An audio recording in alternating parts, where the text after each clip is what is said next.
بسم الله الرحمن الرحیم. به نام الله بخشنده مهربان.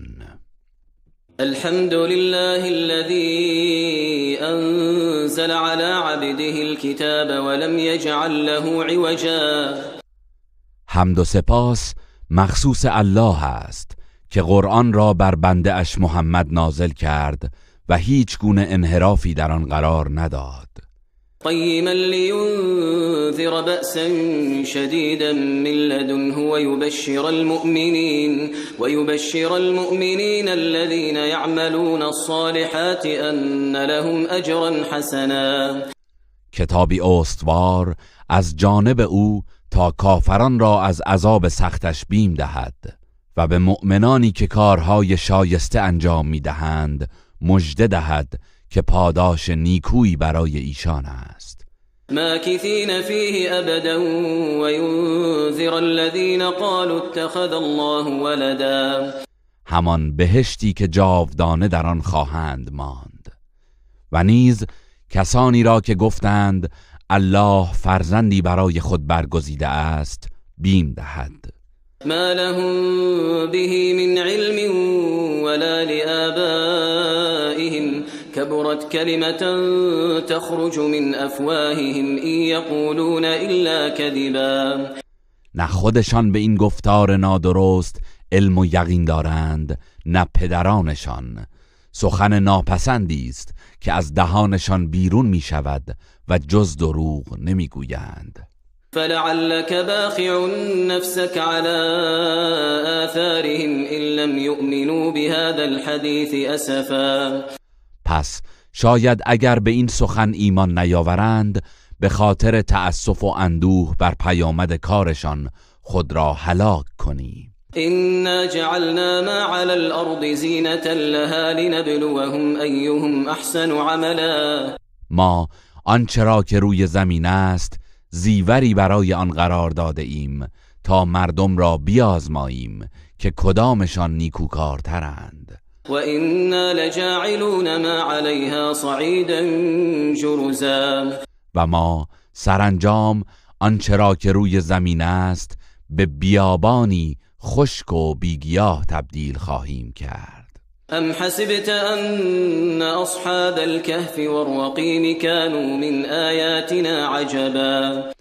آیا پنداشته ای که ماجرای اصحاب کهف و آن سنگ نوشته که نامشان بر آن حک شده بود از جمله نشانه های شگفت‌انگیز و غیر ممکن ما بوده است؟ هرگز چنین نیست. اذ اوى الفتية الى الكهف فقالوا ربنا آتنا من لدنك رحمة وهيئ لنا من امرنا رشدا. هنگامی که آن جوان مردان به غار پناه بردند و گفتند پروردگارا ما را از سوی خود رحمتی عطا کن و در کار هجرت ما برایمان هدایت و تعالی فراهم ساز. فضربنا على آذانهم في الكهف سنين عددا. پس در آن غار بر گوشهایشان تا سالیان دراز پرده ای کشیدیم تا صداها را نشنوند و به خواب روند. ثم بعثناهم لنعلم أي الحزبين احصى لما لبثوا امدا. سپس آنان را بیدار کردیم تا بدانیم کدام یک از آن دو گروه مدت ماندن خود را بهتر حساب کرده است. نحن نقص عليك نبأهم بالحق إنهم فتية آمنوا بربهم وزدناهم هدى. ما داستان آنان را به درستی برای تو بازگو می کنیم. آنان جوان مردانی بودند که به پروردگارشان ایمان آورده بودند و ما نیز بر هدایتشان افزودیم. وربطنا على قلوبهم إذ قاموا فقالوا ربنا رب السماوات والأرض لن ندعو من دونه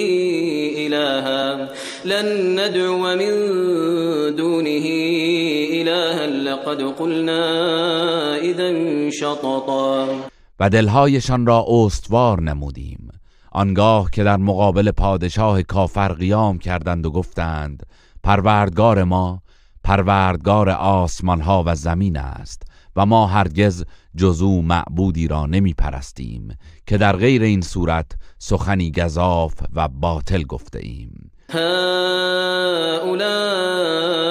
قوم اتخذوا من دونه آلهة لولا يأتون عليهم بسلطان بين فمن أظلم ممن افترى على الله كذبا. سپس به همفکرانشان گفتند این قوم ما که معبودانی جز الله برای خود برگزیده اند چرا دلیل آشکاری بر حقانیت آنان نمی آورند؟ پس کیست ستمکارتر از آن که بر الله دروغ ببندد؟ وَإِذْ اعْتَزَلْتُمُوهُمْ وَمَا يَعْبُدُونَ إِلَّا اللَّهَ فَأْوُوا إِلَى الْكَهْفِ يَنشُرْ لَكُمْ رَبُّكُمْ مِنْ رَحْمَتِهِ وَيُهَيِّئْ لَكُمْ مِنْ أَمْرِكُمْ مِرْفَقًا. پس چون از آنان و از آنچه که جز الله می پرستند کناره‌گیری کردند به غار پناه برید تا پروردگارتان از سایه رحمت خیش بر شما بگستراند و در کارتان گشایشی پدید آورد. وترى الشمس إذا طلعت تزاور عن كهفهم ذات اليمين وإذا غربت تقرضهم ذات الشمال وهم في فجوة منه ذلك من آيات الله من يهد الله فهو المهتد ومن يضلل فلن تجد له وليا مرشدا.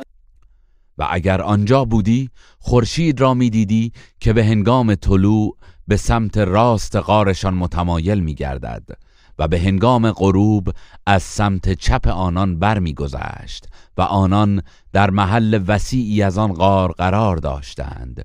این از نشانه‌های قدرت الله است.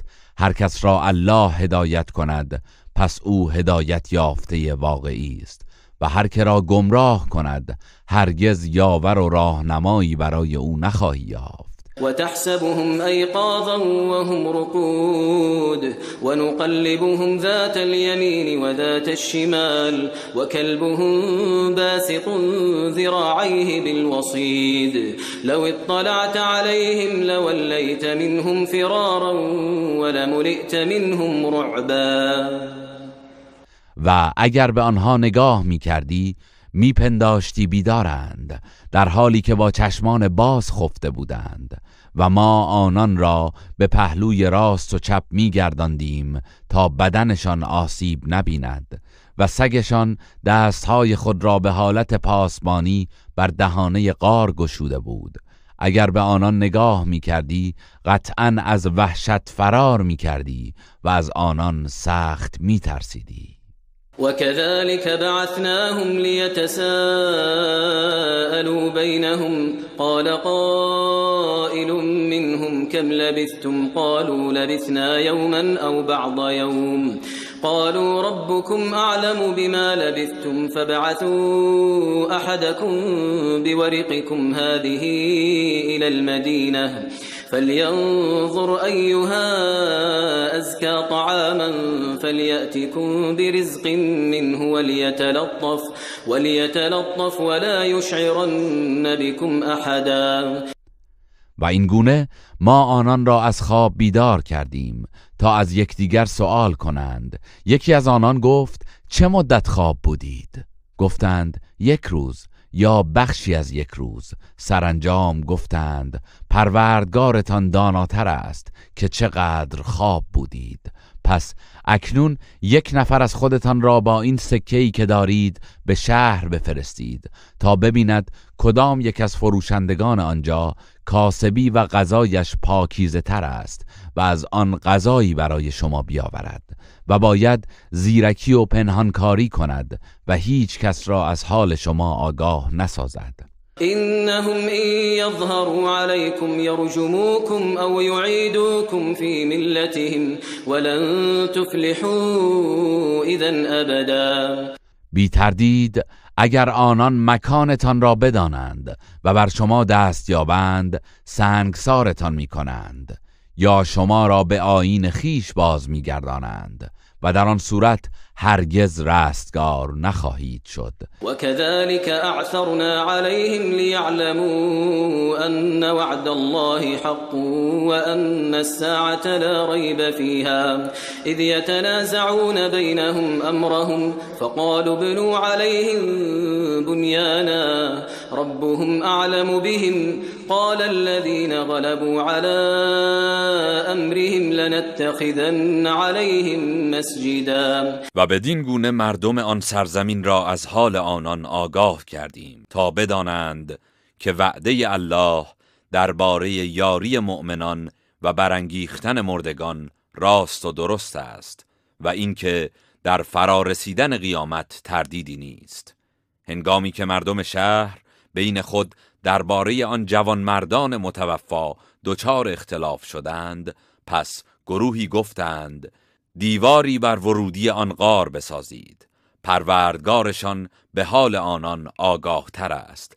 برخی دیگر که ناآگاه بودند و نفوذ و قدرت داشتند گفتند به نشانه بزرگ داشت بر غار ایشان پرستشگاهی می‌سازیم. سيقولون ثلاثة رابعهم كلبهم ويقولون خمسة سادسهم كلبهم رجما بالغيب ويقولون سبعة وثامنهم كلبهم قل ربي أعلم بعدتهم ما يعلمهم إلا قليل فلا تمار فيهم إلا مراء ظاهرا ولا تستفت فيهم منهم احدا. گروهی خواهند گفت آنان 3 نفر بودند و 4مین آنان سگشان بود و گروهی میگویند 5 نفر بودند و 6مین آنان سگشان بود که همه از روی حدس و گمان است و گروهی میگویند آنان 7 نفر بودند و 8مین آنان سگشان بود. بگو پروردگارم از تعداد آنان آگاه تر است، جز گروه کمی تعداد آنان را کسی نمی‌داند. پس درباره آنان گفتگویی مختصر و بحثی آرام و گذرا داشته باش و درباره آنان از هیچ کس سؤال نکن. ولا تقولن لشيء إني فاعل ذلك غدا إلا أن يشاء الله واذكر ربك إذا نسيت وقل عسى أن يهديني ربي لأقرب من هذا رشدا. و هرگز در مورد کاری نگو فردا حتما آن را انجام میدهم، مگر اینکه بگویی اگر الله بخواهد، و هرگاه فراموش کردی و ان شاء الله نگفتی پروردگارت را به خاطر بیاور و بگو امیدوارم که پروردگارم مرا به راهی رهنمون گردد که از این راه به هدایت و صلاح نزدیکتر است. ولبثوا في كهفهم 300 سنين وازدادوا 9. و آنان مدت 300 سال در غارشان درنگ کردند و 9 سال نیز بر آن افزودند. قل الله اعلم بما لبثوا له غیب السماوات والارض ابصر به واسمع ما لهم من دونه من ولی ولا يشرك في حكمه احدا. ای پیامبر بگو الله از مدت ماندنشان در غار آگاه تر است، غیب آسمان ها و زمین از آن اوست، به راستی چه بینا و چه شنواست. آنان هیچ یار و سرپرستی جز او ندارند و او هیچ کس را در حکم خود شریک نمی کند. واتل ما اوحی الیک من کتاب ربک لا مبدل لکلماته ولن تجد من دونه ملتحدا. و آنچه از کتاب پروردگارت به تو وحی شده تلاوت کن، هیچ کسی نمیتواند سخنان پروردگارت را دگرگون سازد و هرگز پناهگاهی جز او نمیابی. واصبر نفسك مع الذين يدعون ربهم بالغداة والعشي يريدون وجهه ولا تعد عيناك عنهم تريد زينة الحياة الدنيا ولا تطع من أغفلنا قلبه عن ذكرنا واتبع هواه وكان أمره فرطا. و با کسانی همراه باش که پروردگار خود را صبحگاهان و شامگاهان می‌خوانند و تنها رضایت او را می‌طلبند و هرگز به خاطر زیورهای دنیا چشمانت را از آنان بر ندار و از کسی پیروی نکن که دلش را از یاد خود غافل ساخته ایم و از هوای نفس خیش پیروی کرده و کارش تباه است. وقل الحق من ربكم فمن شاء فليؤمن ومن شاء فليكفر إنا أعتدنا للظالمين نارا أحاط بهم سرادقها وإن يستغيثوا يغاثوا بماء كالمهل يشوي الوجوه بئس الشراب وساءت مرتفقا. ای پیامبر بگو این قرآن حق است از سوی پروردگارتان، پس هر کس می‌خواهد ایمان بیاورد و هر کس می‌خواهد کافر گردد. ما برای ستمکاران آتشی آماده کرده ایم که سراپرده هایش آنان را از هر سو احاطه کرده است و اگر در طلب آب فریادرسی بجویند آبی همچون مس گداخته به ایشان داده می شود که حرارتش چهره ها را بریان می کند. چه بد نوشیدنی و چه بد جایگاهی است. إن الذين آمنوا وعملوا الصالحات إنا لا نضيع أجر من أحسن عملا. کسانی که ایمان آوردند و کارهای شایسته انجام دادند یقینا ما پاداش نیکوکاران را تباه نخواهیم کرد. أولئك لهم جنات عدن تجري من تحتهم الأنهار يحلون فيها من أساور من ذهب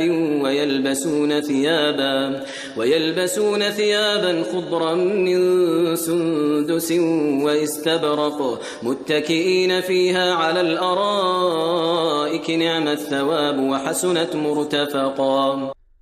آنانند که بهشت جاودان برای ایشان است که جویبارها از زیر درختان جاری است، در آنجا با دستبندهای زرین آراسته می شوند و جامه‌های فاخر سبز رنگ از حریر نازک و دیبای ضخیم در بر می کنند، در حالی که بر تخت‌ها تکیه زدند. چه پاداش شایسته و چه جایگاه نیکویی است. واضرب لهم مثل الرجلين جعلنا لأحدهما جنتين من أعناب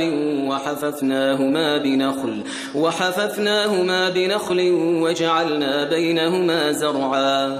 و ای پیامبر برای آنان مثالی بزن، دو مرد کافر و مؤمن که برای یکی از آنان که کافر است 2 باغ از انگورها قرار دادیم و پیرامون آن 2 باغ را با درختان نخل پوشاندیم و در میان آن کشتزار پرباری قرار دادیم. كلتا الجنتين آتت أكلها ولم تظلم منه شيئا وفجرنا خلالهما نهرا. هر 2 باغ میوه داده بود و چیزی فروگذار نکرده بود و میان آن 2 باغ نهری بزرگ جاری کرده بودیم. وكان له ثمر فقال لصاحبه وهو يحاوره أنا أكثر منك مالا وأعز نفرا. صاحب این 2 باغ میوه‌های بسیار و درآمد فراوانی داشت، پس به دوست خود که با او گفتگو می‌کرد گفت ثروت من از تو بیشتر است و از لحاظ افراد از تو نیرومندترم. و دخل جنته وهو ظالم لنفسه قال ما اظن ان تبید هذه ابدا. و در حالی که وی در حق خیش ستمکار بود به باغ خیش داخل شد و گفت گمان نمی کنم که این باغ هرگز نابود گردد. و ما اظن الساعة قائمة ولئن رددت الى ربي لاجدن خيرا منها منقلبا. و باور نمی کنم که قیامت برپا گردد و اگر قیامتی در کار باشد و به سوی پروردگارم بازگردانده شوم قطعا جایگاهی بهتر از این خواهم داشت. قال له صاحبه وهو يحاوره أكفرت بالذي خلقك من تراب ثم من نطفة ثم سواك رجلا. دوست وی که با وی گفتگو می کرد به او گفت آیا به آن کسی که تو را از خاک و سپس از نطفه آفرید و سپس تو را مردی کامل قرار داد کافر شدی؟ لكن هو الله ربي ولا أشرك بربي أحدا. اما من میگویم الله پروردگار من است و هیچ کس را شریک پروردگارم قرار نمیدهم. ولولا إذ دخلت جنتك قلت ما شاء الله لا قوة إلا بالله إن ترني أنا أقل منك مالا وولدا. هنگامی که وارد باغت شدی چرا نگفتی هرچه الله بخواهد همان می شود و هیچ نیرویی جز به تأیید الله نیست و اگر می بینی من از نظر مال و فرزند از تو کمترم مهم نیست. فعسى ربي أن يؤتيني خيرا من جنتك ويرسل عليها حسبانا من السماء فتصبح صعيدا زلقا. شاید پروردگارم چیزی بهتر از باغ تو به من بدهد و چنان کیفری از آسمان بر باغ تو فرو فرستد که آن را به زمین بیگیاه لغزنده‌ای بدل کند. او يصبح ماؤها غورا فلن تستطيع له طلبا. یا آب آن در عمق زمین فرو رود تا هرگز نتوانی به آن دست پیدا کنی. وأحيط بثمره فأصبح يقلب كفيه على ما أنفق فيها وهي خاوية على عروشها ويقول يا ليتني لم أشرك بربي أحدا. سرانجام عذاب الهی فرا رسید و تمام میوه‌هایش را در بر گرفت و نابود شد و او به خاطر هزینه‌هایی که صرف آنجا کرده بود پیوسته دستهایش را بر هم میزد در حالی که داربستهای آن فرو ریخته بود و می گفت ای کاش در پرستش کسی را شریک پروردگارم قرار نداده بودم. ولم تكن له فئة ينصرونه من دون الله وما كان منتصرا. و او که به نفرات خود میبالید گروهی نداشت که در برابر عذاب الله یاریش کنند و خود نیز نتوانست که خیشتن را یاری کند. هنالك الولاية لله الحق هو خير ثوابا وخير عقبا. در آنجا ثابت کردید که کمک و یاری از آن پروردگار حق است. اوست که بهترین پاداش و بهترین عاقبت را برای مؤمنان دارد. واضرب لهم مثل الحياة الدنيا كماء إن أنزلناه من السماء فاختلط به نبات الأرض فأصبح هشيما تذروه الرياح وكان الله على كل شيء مقتدرا. ای پیامبر، زندگی دنیا را برای آنان به آبی تشبیه کن که از آسمان فرو می‌فرستیم و به وسیله آن گیاهان زمین سرسبز می‌شوند و در هم می‌آمیزند، اما پس از مدتی می‌خشکد و بادها آن را به هر سو پراکنده می‌کنند و الله بر هر کاری تواناست. المال والبنون زينة الحياة الدنيا والباقيات الصالحات خير عند ربك ثوابا وخير املا. مال و فرزندان زینت زندگی دنیاست و نیکی‌های ماندگار نزد پروردگارت بهترین پاداش را دارد و بهترین امید برای خوشنودی الله است. ويوم نسير الجبال وترى الأرض بارزة وحشرناهم فلم نغادر منهم أحدا. و یاد کن روزی را که کوه‌ها را به حرکت در می‌آوریم و زمین را آشکار و هموار می‌بینی و همگان را گرد می‌آوریم و هیچ یک از آنان را فروگذار نمی‌کنیم. وعرضوا على ربك صفا لقد جئتمونا كما خلقناكم أول مرة بل زعمتم أن لن نجعل لكم موعدا. و آنان به صف بر پروردگارت عرضه می شوند و به آنان می فرماید به راستی همان گونه که نخستین بار شما را آفریدیم باز همگی نزد ما آمدید، بلکه شما می پنداشتید که ما هرگز موعدی برایتان قرار نخواهیم داد. ووضع الكتاب فترى المجرمين مشفقين مما فيه ويقولون يا ويلتنا ما لهذا الكتاب لا يغادر صغيرة ولا كبيرة إلا أحصاها ووجدوا ما عملوا حاضرا ولا يظلم ربك أحدا. و نامه اعمال شما در آنجا نهاده می شود، پس گناهکاران را از آنچه در آن نامه است ترسان می‌بینی و میگویند ای وای بر ما، این چه کتابی است که هیچ عمل کوچک و بزرگی را فرو نگذاشته مگر اینکه آن را به شمار آورده است و آنان آنچه را که انجام داده اند حاضر می‌یابند و پروردگارت به هیچ کسی ستم نمی کند. وَإِذْ قُلْنَا لِلْمَلَائِكَةِ اسْجُدُوا لِآدَمَ فَسَجَدُوا إِلَّا إِبْلِيسَ كَانَ مِنَ الْجِنِّ فَفَسَقَ عَنْ أَمْرِ رَبِّهِ أَفَتَتَّخِذُونَهُ وَذُرِّيَّتَهُ أَوْلِيَاءَ مِنْ دُونِي وَهُمْ لَكُمْ عَدُوٌّ بِئْسَ لِلظَّالِمِينَ بَدَلًا.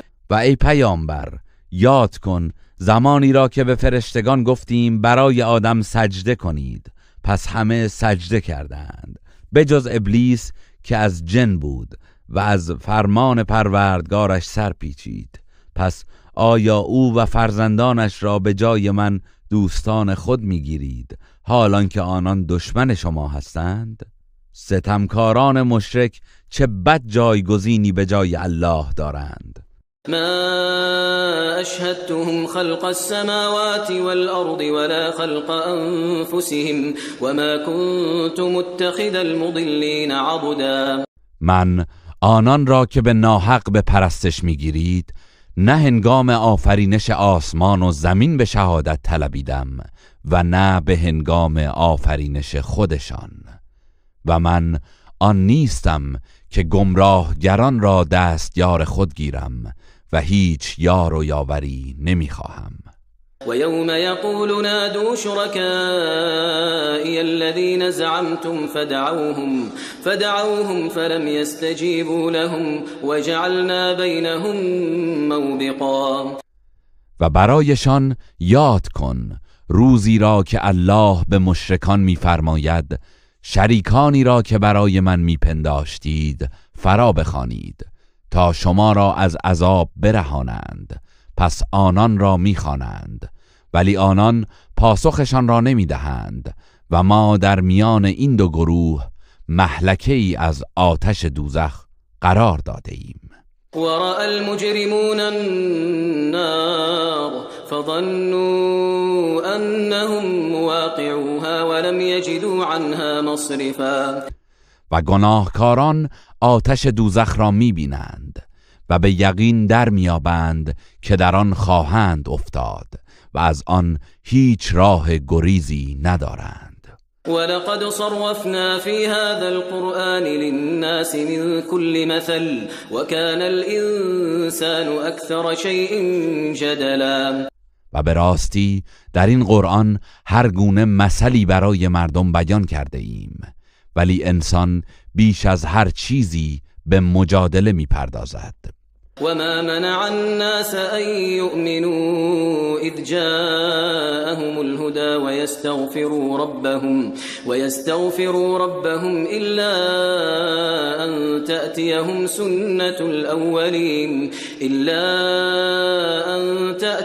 سنة الأولين أو يأتيهم العذاب قبلا. و چیزی مردم را باز نداشت که وقتی هدایت اسلام به سویشان آمد ایمان بیاورند و از پروردگارشان آمرزش بخواهند، مگر اینکه از روی لجاجت می‌خواستند سنت الله در مورد عذاب پیشینیان برای آنان نیز بیاید یا عذاب آشکارا در برابرشان بیاید.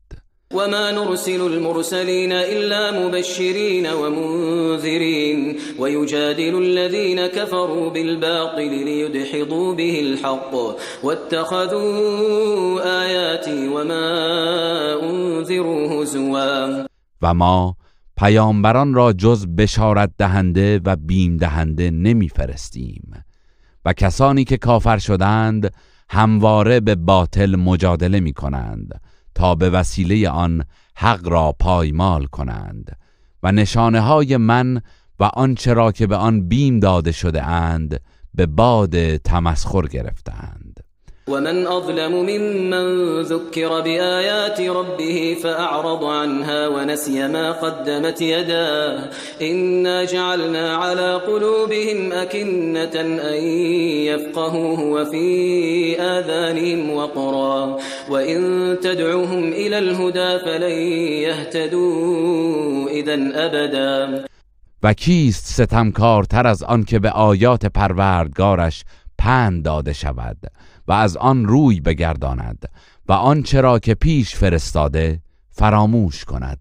ما بر دلهای آنان پرده‌هایی افکنده ایم تا پیام حق را در نیابند و در گوشهایشان سنگینی قرار داده ایم و اگر آنان را به سوی هدایت بخوانی قطعاً هرگز هدایت نمی شوند. وربك الغفور ذو الرحمة لو يؤاخذهم بما كسبوا لعجل لهم العذاب بل لهم موعد لن يجدوا من دونه موئلا. ای پیامبر، پروردگارت آمرزنده و دارای رحمت است. اگر می‌خواست کافران را به سزای رفتار و کردارشان بازخواست کند در عذابشان شتاب می‌کرد، اما چنین نمی‌کند، بلکه آنان موعدی دارند که هرگز از آن گریزی نخواهند داشت. و تلك القرى اهلكناهم لما ظلموا وجعلنا لمهلكهم موعدا. و ساکنان این شهرها را هنگامی هلاک نمودیم که به خاطر کفر و گناه به خود ستم کردند و برای هلاکتشان موعدی قرار دادیم. وَإِذْ قَالَ مُوسَى لِفَتَاهُ لَا أَبْرَحُ حَتَّى أَبْلُغَ مَجْمَعَ الْبَحْرَيْنِ أَوْ أَمْضِيَ حُقُبًا. و یاد کن هنگامی را که موسی به خدمتکار جوان خود یوشع ابن نون گفت همچنان خواهم رفت تا به محل برخورد دو دریا برسم یا بنده درستکاری بیابم که نادانسته های خود را از او بیاموزم، هرچند که ناچار شوم مدت طولانی به راه خود ادامه دهم. فلما بلغا مجمع بينهما نسيا حوتهما فاتخذ سبيله في البحر سربا. پس چون به محل برخورد دو دریا رسیدند ماهی خود را که برای خوردن همراه داشتند فراموش کردند. پس الله آن را زنده کرد و به آب انداخت و ماهی راه خود را در دریا پیش گرفت. فلما جاوزا قال لفتاه آتنا غداءنا لقد لقينا من سفرنا هذا نصبا. پس هنگامی که از آنجا گذشتند موسی به خدمتکار جوان خود گفت غذایمان را بیاور که از این سفر بسیار خسته شده ایم. قال أرأيت إذ أوينا إلى الصخرة فإني نسيت الحوت وما أنسانيه إلا الشيطان أن أذكره واتخذ سبيله في البحر عجبا. یوشع گفت به یاد داری هنگامی که برای استراحت به کنار آن تخت سنگ جای گرفتیم من در آنجا ماهی را فراموش کردم و جز شیطان کسی آن را از یاد من نبرد تا به یادش باشم و ماهی به طرز شگفت‌آوری راه خود را در دریا پیش گرفت. قال ذلك ما كنا نبغي فارتدا على آثارهما قصصا. موسی گفت آن همان چیزی است که ما می‌خواستیم و جایگاه آن بنده نیکوکار همانجاست. پس جستجو کنان رد پای خود را گرفتند و از همان راه بازگشتند. فوجدا عبدا من عبادنا آتيناه رحمة من عندنا وعلمناه من لدنا علما. پس در آنجا بنده ای از بندگانم را یافتند که از سوی خیش به او رحمتی عطا کرده و از پیشگاه خود به وی علم فراوانی آموخته بودیم. قال له موسى هل اتبعك على ان تعلمني مما علمت رشدا. موسی به او گفت آیا اجازه می دهی همراهت بیایم تا از آن چه به تو آموخته شده و مایه هدایت و ارشاد است به من بیاموزی؟ قال انك لن تستطيع معي صبرا. خضر گفت تو هرگز نمیتوانی در اطاعت و همراهی با من شکیبایی کنی. وكيف تصبر على ما لم تحط به خبرا. و چگونه میتوانی بر انجام کاری که به راز آن آگاه نیستی شکیبا باشی؟ قال ستجدني إن شاء الله صابرا ولا أعصي لك أمرا. موسی گفت ان شاء الله شکیبا خواهم بود و در هیچ کاری از تو نافرمانی نخواهم کرد. قال فإن اتبعتني فلا تسألني عن شيء حتى أحدث لك منه ذكرا. خضر گفت پس اگر با من همراه شدی از هیچ چیز نپرس تا آنکه خود درباره اش با تو سخن بگویم. فانطلقا حتى إذا ركبا في السفينة خرقها قال أخرقتها لتغرق أهلها لقد جئت شيئا إمرا. پس آن دو به راه افتادند تا آنکه سوار کشتی شدند. خضر کشتی را سوراخ کرد. موسی گفت آیا آن را سوراخ کردی تا سرنشینانش را غرق کنی؟ راستی چه کار ناروایی کردی. قال ألم أقل إنك لن تستطيع معي صبرا. خضر گفت آیا نگفتم تو هرگز نمیتوانی با من شکیبایی کنی؟ قال لا تؤاخذني بما نسيت ولا ترهقني من أمري عسرا. موسی گفت به خاطر آنچه فراموش کردم مرا مؤاخذه نکن و در کارم بر من سخت نگیر. فانطلقا حتى إذا لقيا غلاما فقتله قال أقتلت نفسا زكية بغير نفس لقد جئت شيئا نكرا. پس به راه خود ادامه دادند تا هنگامی که به نوجوانی رسیدند و خضر او را کشت.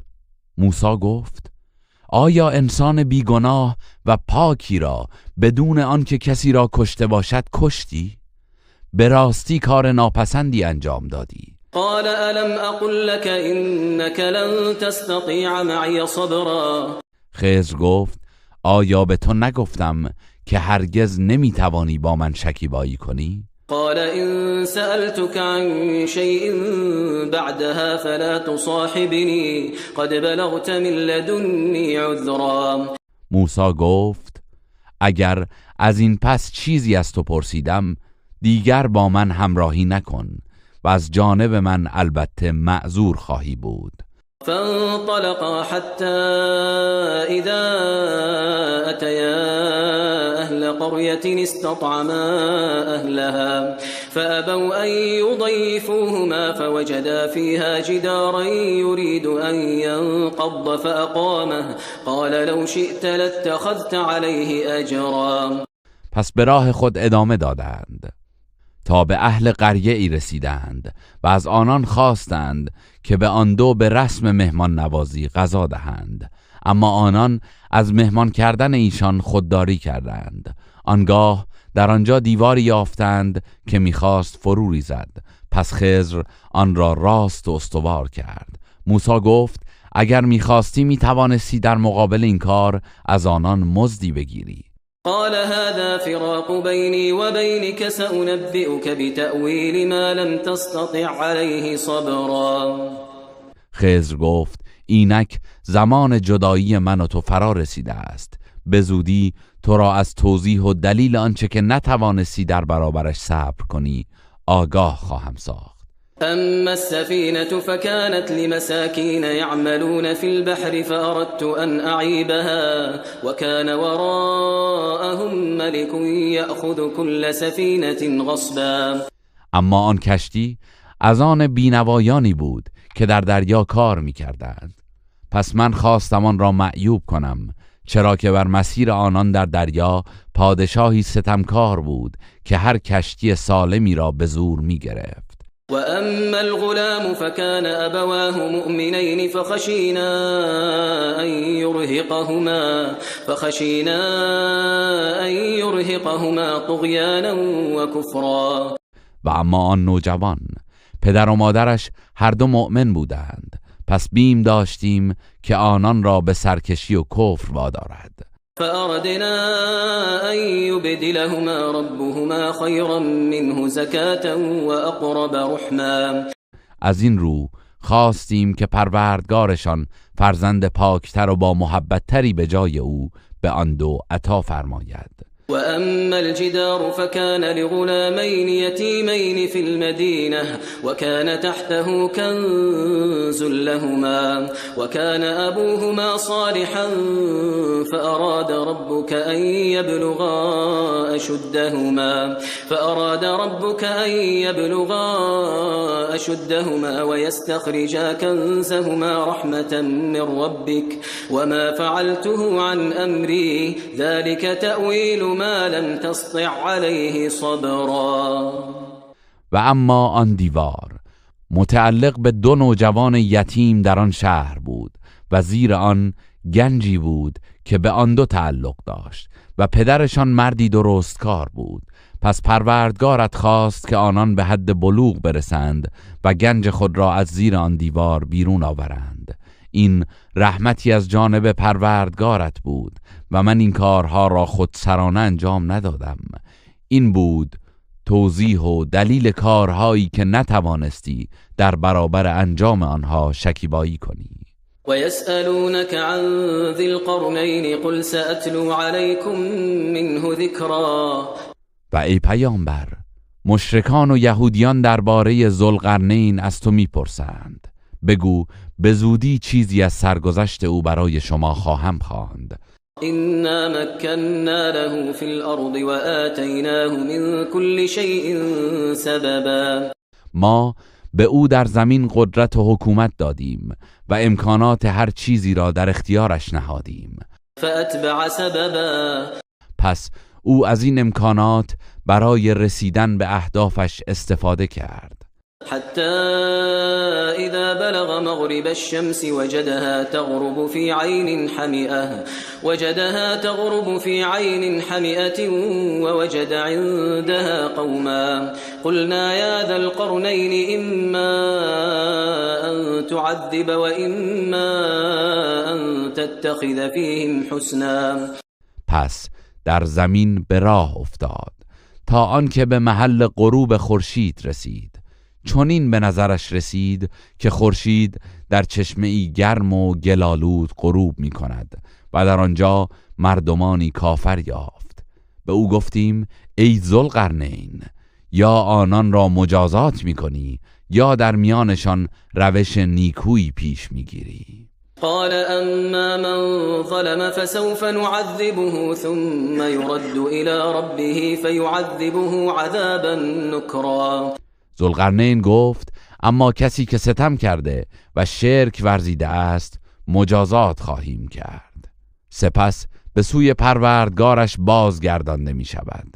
آنگاه او را به عذابی سخت مجازات خواهد کرد. و اما من آمن وعمل صالحا فله جزاء الحسنى وسنقول له من امرنا یسرا.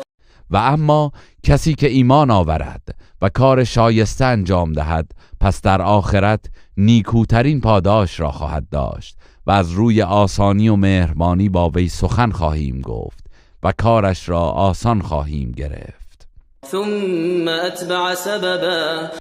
سپس ذوالقرنین از امکانات خود استفاده کرد و به سوی مشرق رفت. حتى إذا بلغ مطلع الشمس وجدها تطلع على قوم لم نجعل لهم من دونها سترا. تا آنکه به جایگاه برآمدن خورشید رسید. در آنجا خورشید را دید که بر مردمانی طلوع می کند که در برابر آفتاب برایشان پوششی قرار نداده بودیم، نه سرپناهی نه سایه درختی. كذلك وقد احطنا بما لديه خبرا. کار ذوالقرنین این چنین بود و به راستی ما از آنچه او در اختیار داشت و انجام میداد کاملا آگاه بودیم. ثم اتبع سببا. سپس ذوالقرنین از امکانات خود استفاده کرد و به جایی بین شرق و غرب رفت. حتى إذا بلغ بين السدين وجد من دونهما قوما لا يكادون يفقهون قولا. او همچنان رفت تا به دره‌ای میان دو کوه رسید و در کنار آن دو کوه مردمی را یافت که سخنی را که به زبان بیگانه بود نمیفهمیدند. قالوا يا ذا القرنين إن يأجوج ومأجوج مفسدون في الأرض فهل نجعل لك خرجا على أن تجعل بيننا وبينهم سدا. آنان گفتند ای ذوالقرنین، یأجوج و مأجوج در این سرزمین فساد می کنند، پس آیا ممکن است هزینه‌ای در اختیار تو قرار دهیم تا میان ما و آنان سدی بسازی؟ قال ما مكنني فيه ربي خير فأعينوني بقوة أجعل بينكم وبينهم ردما. او گفت آنچه پروردگارم از قدرت و ثروت در اختیارم قرار داده از آنچه شما پیشنهاد می کنید بهتر است، پس مرا با نیروی انسانی یاری کنید تا میان شما و آنها سدی محکم قرار دهم. آتوني زبر الحديد حتى إذا ساوى بين الصدفين قال انفخوا حتى إذا جعله نارا قال آتوني أفرغ عليه قطرا. قطعات آهن برایم بیاورید و روی هم بچینید تا وقتی که کاملا میان دو کوه را برابر کرد و پوشاند. سپس گفت در اطراف دیواره آهنین آتش بیفروزید و در آن بدمید. آنان نیز چنین کردند تا وقتی که قطعات آهن را گداخته کرد. آنگاه گفت اکنون مس مذاب برایم بیاورید تا روی آن دیوار بریزم. فما استطاعوا ان يظهروه وما استطاعوا له نقبا. پس از ساخته شدن سد آنان دیگر نتوانستند از آن بالا روند و نتوانستند سوراخ یا نقبی در آن ایجاد کنند. قال هذا رحمة من ربي فإذا جاء وعد ربي جعله دكاء وكان وعد ربي حقا.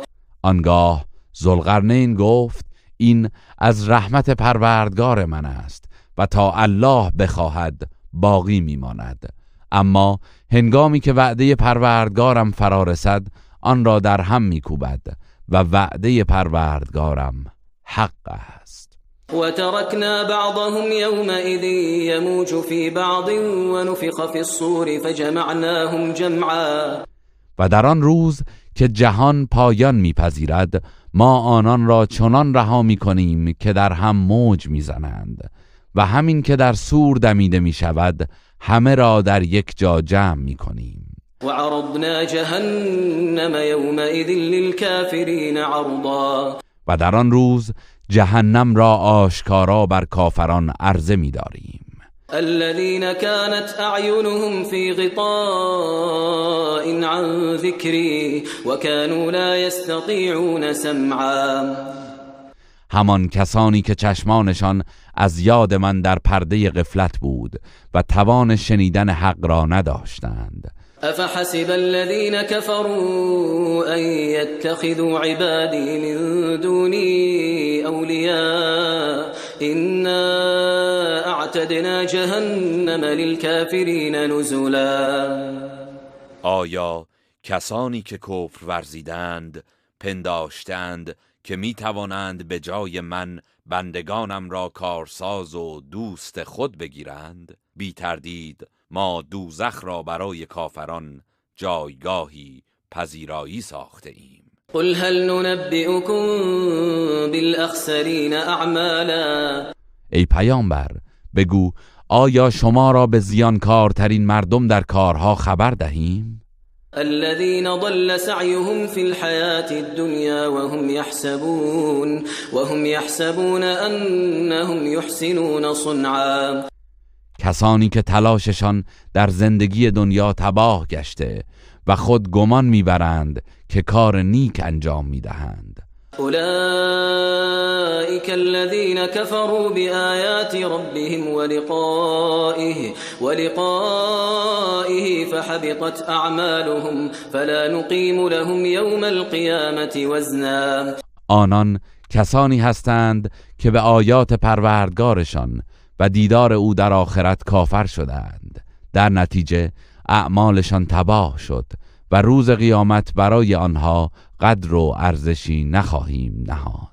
ذلك جزاؤهم جهنم بما كفروا واتخذوا آياتي ورسلي هزوا. آری این چنین است که به خاطر کفری که ورزیده اند و آیات و پیامبران مرا به تمسخر گرفته اند جزایشان جهنم است. إن الذين آمنوا وعملوا الصالحات كانت لهم جنات الفردوس نزلا. بیگمان کسانی که ایمان آورده اند و کارهای شایسته انجام دادند باغهای بهشت برین منزلگاهشان خواهد بود. خالدین فیها لا یبغون عنها حولا. جاودانه در آن خواهند ماند و هرگز از آنجا گرایش به هیچ جای دیگری ندارند. قل لو كان البحر مدادا لكلمات ربي لنفد البحر قبل أن تنفد كلمات ربي ولو جئنا بمثله مددا. ای پیامبر بگو اگر دریا برای نگارش کلمات پروردگارم جوهر شود قطعاً پیش از آن که کلمات پروردگارم پایان یابد دریا به پایان میرسد، هرچند دریاهایی دیگر همانند آن دریا به کمک آن بیاوریم. قل انما انا بشر مثلكم يوحى الي انما الهكم اله واحد فمن كان يرجو لقاء ربه فليعمل عملا صالحا ولا يشرك بعبادة ربه احدا. ای پیامبر بگو من فقط بشری عادی مثل شما هستم، به من وحی می شود که تنها معبودتان الله یکتاست، پس هر که به دیدار پروردگارش در آخرت امید دارد باید کار شایسته انجام دهد و هیچ کس را در پرستش پروردگارش شریک نسازد.